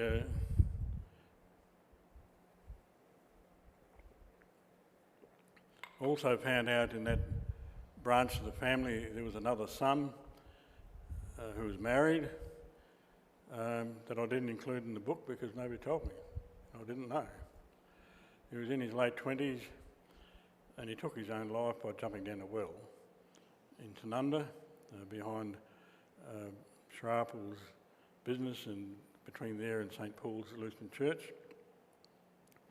And he was found, his remains were found about a month later because of the smell, and the fire brigade was called in to try and get his body out, and so they tried to fill the well up with water with fire hose, and it worked, and his body floated to the surface, what was very decomposed, and then they were able to get him out.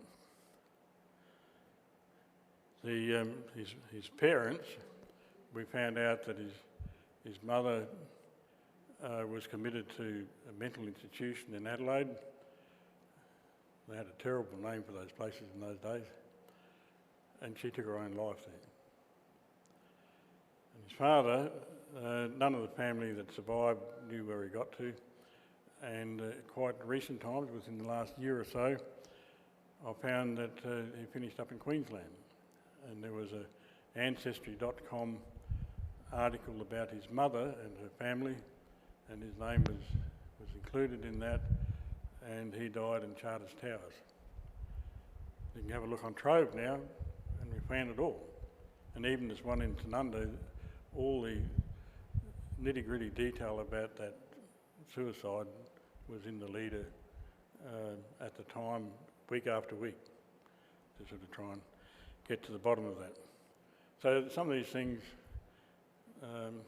didn't get included in the book because nobody told me, and we didn't have the internet and all that sort of stuff in those days.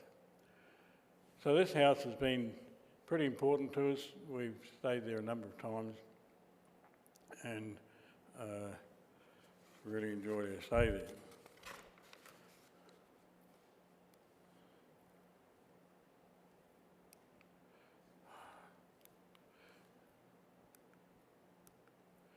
That's the St. Paul's Lutheran Church in Serban. It's a real monument there. It was dedicated in 1871, and before that they worshipped in a very humble building not that far away. We've been to church there a few times, and this is a very poor picture of the inside. Some of you might have seen this before. It's got a balcony all the way around, which is similar to some of those in Germany where those people come from. The pulpit is above the altar, and it's still used sometimes when I've been there. And those pillars, you can sort of see that streakiness there. They call that feather painting. So it's a particular art form. It must be getting some black paint on feathers and just sort of blotching them onto those pillars. So you can get people sitting around even behind the pulpit. When we were there last, I was told that they have a problem which we don't really have here. They can't fit everybody in the church. And so, but too often, I don't know how often that happens, but they've got a live video link to the gymnasium of the Lutheran school next door. And so people who can't get into the church worship in that gymnasium. Church holds maybe about 300 people. So it's sort of a good problem to have, isn't it? So I don't think it happens here too much.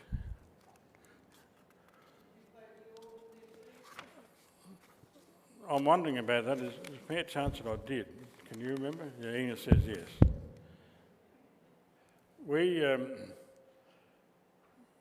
We've been to America 7 times, and each time we've been to Serban. The first time we went there was in 1977, and probably you wouldn't ever travel like that again. We'd never been in a plane before, and we had to travel from Adelaide to Melbourne to Sydney to Fiji to Hawaii to Los Angeles to get there. It took about 24 hours. And we didn't have mobile phones in those times either, and so we'd agreed to send back to my parents a telegram to say that we got there safely. That telegram took about 24 hours to get back here. And I can remember my father, or somebody in the family said, my father didn't go to church that Sunday morning just in case that telegram came in. But when we went there, we were there for 6 weeks. We had accommodation booked on the first night we got there and the last night before we came back home, and the rest of the time we winged it. And we travelled by bus. And we sort of knew how we'd sort of fit in with the Biar family in different places, and we spent 3 weeks with them across 2 states. And in those 3 weeks we met 90 relatives in the Biar family. And since then we've been treated like royalty whenever we go there. But it has also been an icebreaker for the family in general. And so since we've been there, others from here have been over to America to visit some of their family there. And a number of people from there have come back here to visit their family here as part of some other travelling sometimes. And so it's been very good both ways. On one occasion, Pastor Henry Biar, or Dr. Henry Biar as he later became, and his wife decided to come here for a holiday with us. He's a bit of a fire and brimstone preacher, but I shouldn't say that. But they came here in 2005. He brought his pastoral gown with him. We had all the approval process from Missouri Synod in Texas sorted out. We had to make arrangements with Mike Zemler here as president of the LCA to allow him to preach here, and that all went okay. So he preached at a mission service at Greenock while he was here. And a few years later, when we were over in their house again, he said that that's one of the real highlights of his whole ministry career, to be able to preach in a Lutheran church in another country. So sometimes some of these amazing things can happen. So we still keep in contact with them, with different families there, and there's more people wanting to come out here again in coming years, and they're always welcome.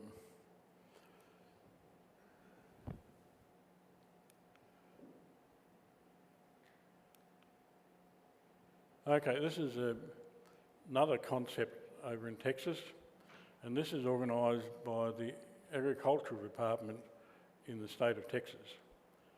So any family whose ancestry lived in that property for 100 years can get this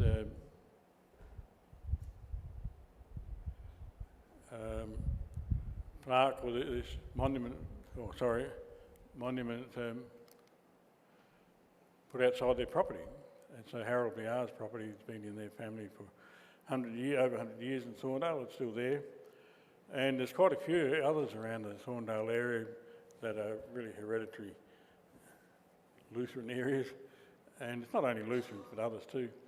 And I just think it's a nice gesture of the government to recognise properties that have been lived in within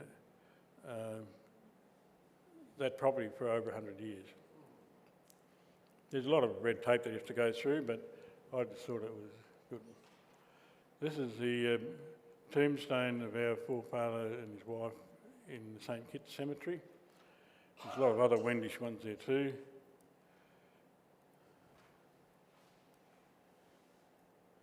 That's Johann Biar's tombstone in the Serban Cemetery. That's his brother's tombstone in the Serban Cemetery. That's the tombstone of their son, who came out with them as a young child, their son and his wife. They look very different sort of tombstones to what we've got here, and the Biar name fits in quite well at the bottom there. How would you fit Saegenschnitter in there? And if you have a look across the cemetery, for a long time, that's how their tombstones were. They're still there. So in America, as in here, the graves stay with the family forever, but in Germany, they don't.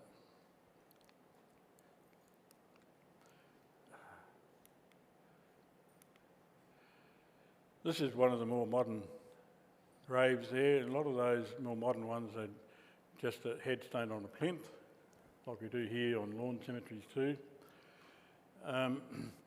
But one other feature of those tombstones is that you can see the Biar name there and Becker behind it and so forth.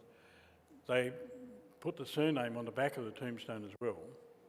So if you're coming in from the road, if it's on the western side of the cemetery, you can walk down the passageways and scan across to sort of see where the Biar graves are. And so I thought, it's probably done in other places too, but it's the only cemetery we saw that occur. We lost a son in a road accident about over 25 years ago, and in his grave on our main cemetery, we put our surname on the back of it as well, as a copy of what they did and still do in Serban. It's a bit hard to sort of see it there, but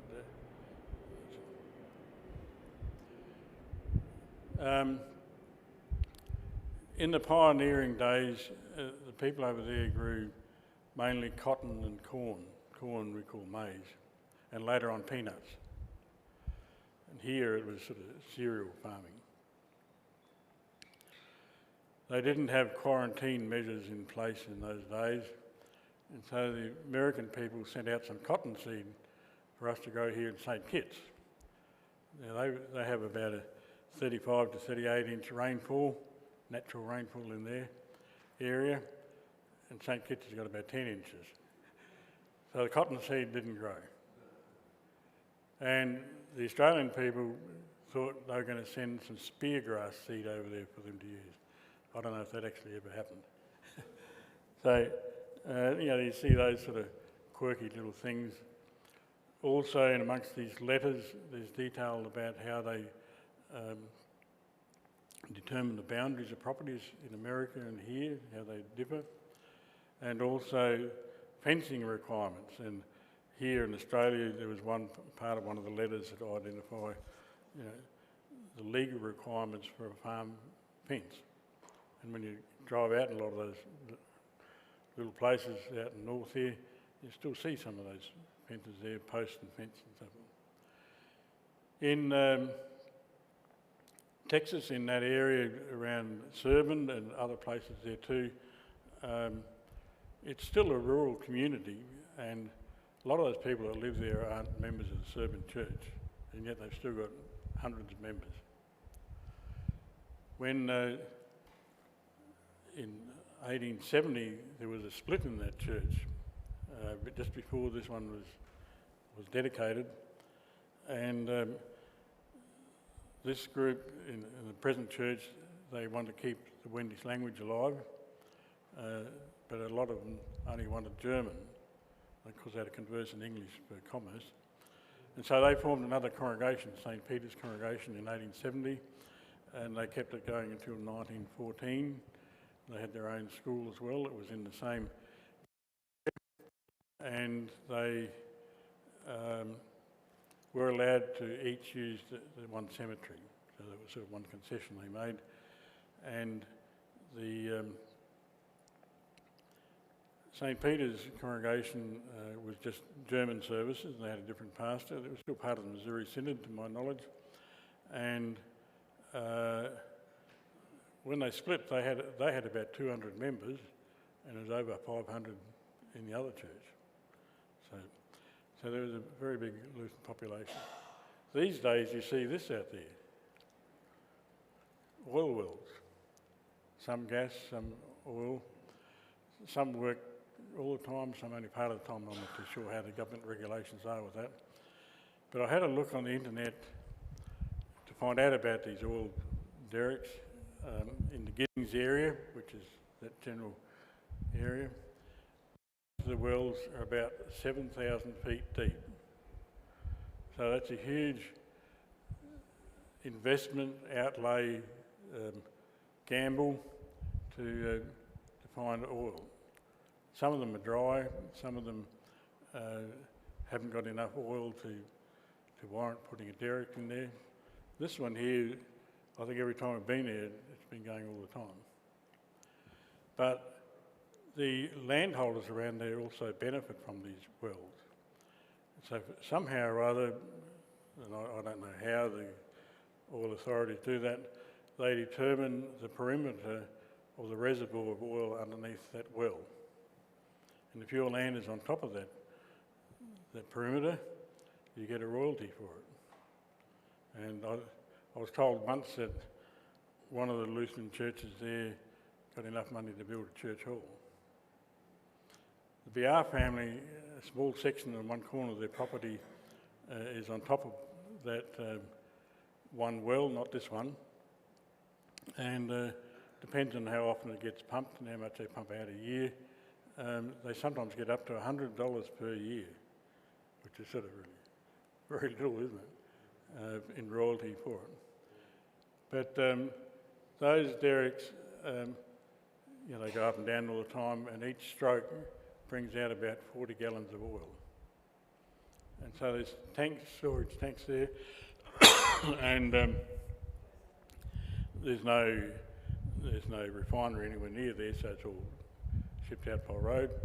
And I presume when the storage tanks are full, then they've got to stop for a while. And they also have to separate water from the oil.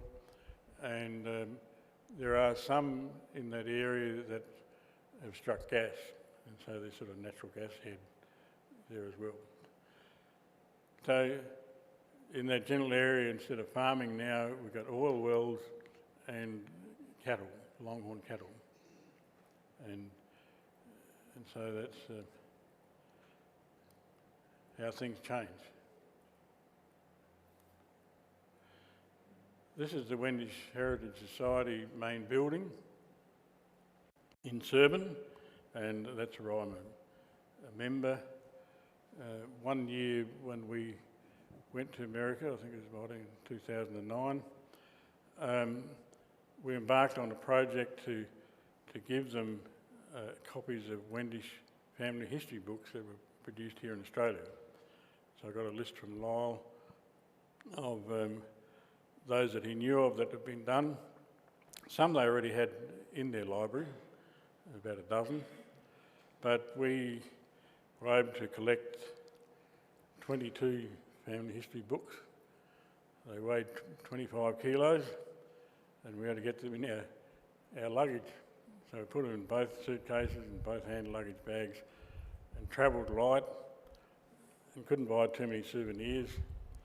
And the spot where we could present it to them was right at the end of our trip. So we were in America for a month, travelling coast to coast and lugging these things around with us the whole time. But since then now, in their library, and they've got a pretty extensive library of Wendish information, they've got a separate section there designated to Wendish family history books from Australia. There's quite a lot of them there, and they're really appreciative of that. A lot of names are similar or the same here and in America, and if you have a look on the Ben Nevis list and so forth, there's probably a dozen or 20 names that are very common in both places. We don't know of any that there was brothers or people from one family that that moved away and in this way to separate countries. We don't know if there's any others that really make contact between Australia and America either. But certainly the Biar family is one. One year when we went there, we used to lead tours around the world a bit too as a hobby. And we had one tour coast to coast America. And of course we had to include Serban in there. And most of our people had never heard of the Wends, and for the 8 miles or so between our hotel and here, I explained to them a bit about it. Lyle gave me a list of Wendish surnames that was helpful. And by the time we finished the day, 3/4 of the people said they have some Wendish heritage. The first thing they did when we got there was offer everybody a stubby of beer. I can tell you that was a very good thing, very popular. And one other place in Thorndale, we had an evening there with the congregation as well, because Thorndale is a place where there's a lot of Biars. And the evening meal was in a Lutheran school building. And of course the school is a dry zone, and they were dry. And so I had to stay back at the school, but Enos took the rest of the group to what's called Schroeder's place, just outside the town. The building has sort of been held up by a tree, and it's sort of pretty quaint. And our group drank every beer in the place. So we've been there since then, and they said, "You haven't got a busload with you, have you?" So they were sort of surprised. But this is a very busy place. They have a very busy program. They have an annual Wendish Fest, a picnic day in September each year, and we've been there on 4 occasions. This is one of the displays inside the building. Now, can anybody read that? That's Wendish handwriting. And Bill Biar gave that to me to see if somebody in Australia could translate that for him. And it was of his grandmother's obituary. And so he sent a letter to me, and I found out that there's a Dr. Paul Kuberly, who is a lecturer of Russian languages at the Melbourne University, that knew sufficient Wendish, because Russian is also a Slavic language, to translate that for him. There are a few names and things that they had to sort of change, but the basic gist of it, so it's quite a different language altogether to what we know. These days, there's people in bouts and, you know, quite a number of people that can translate all this sort of stuff very easily and very well. And you might remember Gertrude Marling, Trudla Manlikowa. She came out here in 2018 and spoke at the Wendish Society meeting here. We've stayed with them several times, had meals with them. Her husband is retired now, and he's a fourth generation pastor in their family. And one of their daughters is also a Lutheran pastor. She's a fifth generation pastor. She's at Schleifer. And when they're at home, even with their children, they speak Wendish. And so this daughter, if she had to, she could conduct services in Wendish, but she's not required to there. But in retirement, he still has a Wendish preaching service once a month at night in his church that he last served, and also in some other places as well. So the language is still being kept alive, and apparently is pretty well attended. So whilst we've got heritage organisations here to try and preserve what we got, at least the language is being preserved in Germany. We have good contacts to help with that. And the NOACs who are out here quite recently, end of last year, they speak Wendish as well. And so the language is still alive, and I think we should all be grateful for what we do have in that respect. And I think Lyle's group and the Victorian group too have done brilliant things with this. In America, they had a pastor to lead them, and he kept the Wendish language in church service alive in his lifetime, and his oldest son was a pastor to follow him, and one other son was a teacher and taught Wendish at school there as well. Before he went to America, Pastor Killian made inquiries to come here to Australia. He wrote to Pastor Carville in the 1840s and also to Pastor Oster, but nothing materialised and we don't know anything about it. But the Wendish migration here only started in 1848 really, up to 1860, and in that time there's about 400 Wendish families that came out here, about 2,000 people. But the Wendish groups here in more recent times, Ebenezer, St Kitts, Neukerk, St Peter's Hill, had no pastor. So there was Pastor Andreas Kappler who came out here with a group of immigrants, who was a Wendish-speaking pastor, but he remained independent of the local synods, and he did his own ministry, but not to the established Wendish congregations here. And in quite recent times, the Wendish Society here in Victoria combined to put a plaque on his grave in the Mount Gambier Cemetery, and there's some information about him.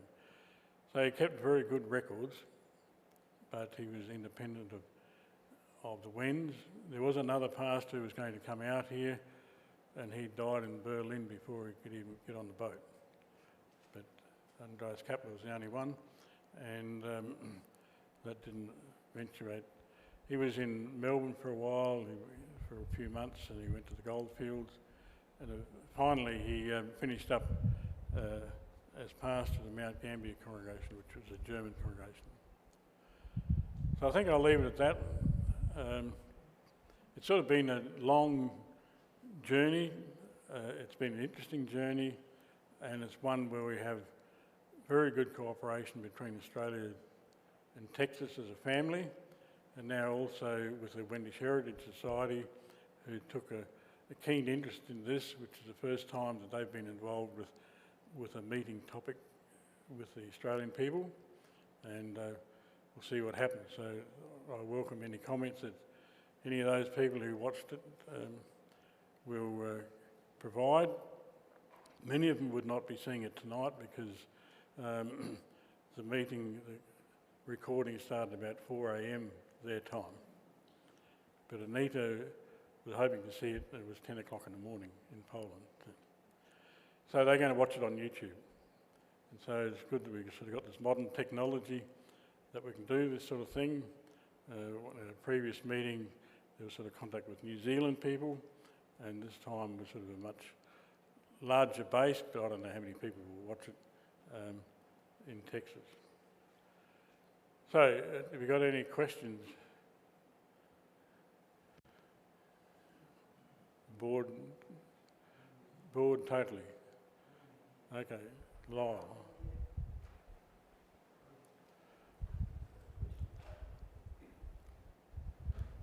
No, you might.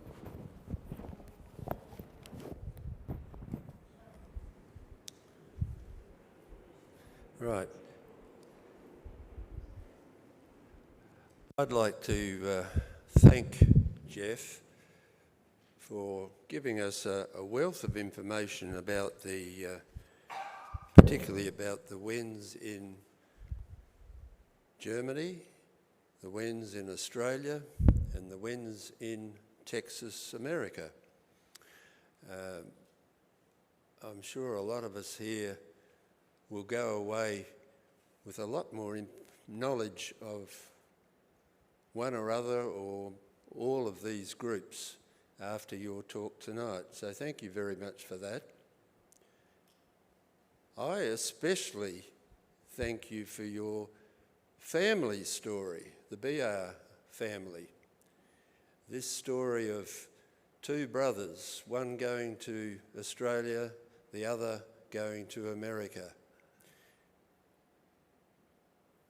I wonder just how widespread that experience was in families when they emigrated in the 19th century. I suspect it happened quite often. I recall talking to my grandfather many years ago, and he told me how his father came out here to Australia with his brothers and sister, married sister. But he told me that two of the sisters, married sisters, went to America, just like your family. They got divided. And I tried to get in contact or find out more information about these people in America without success. What fascinates me, Geoff, is that you have had great success in tracking down these people in America, and finding those letters is a real treasure, and it would be fascinating, and I'd like to see those letters printed, and our Wendish societies in Melbourne and here in Adelaide are negotiating at the moment to see if we can get these translated letters published in some way. I'm sure they would be of great interest to many people. So thank you very much for all of that this evening, Geoff, and please join me in thanking him. I think there might be some bottles over here. Oh, thank you. Yes, they are. Yeah, okay, just Put them here. thank you. As I said earlier, if anybody was interested in the Wendish story here, just put your name down with Lyle, and it's $12. So that's the end of tonight's proceedings.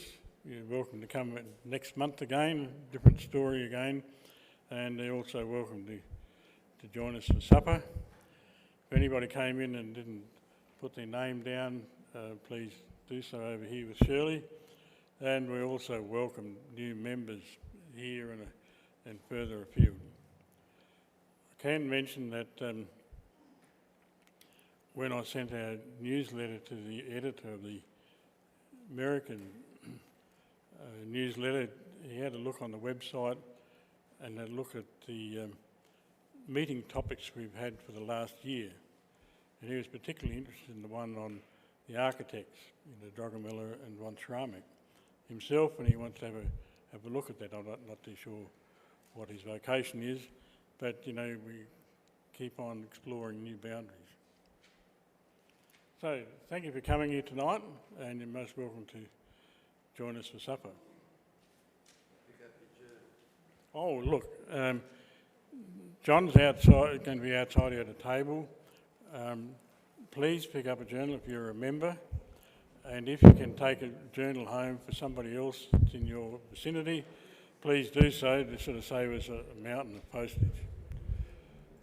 It's a very good publication.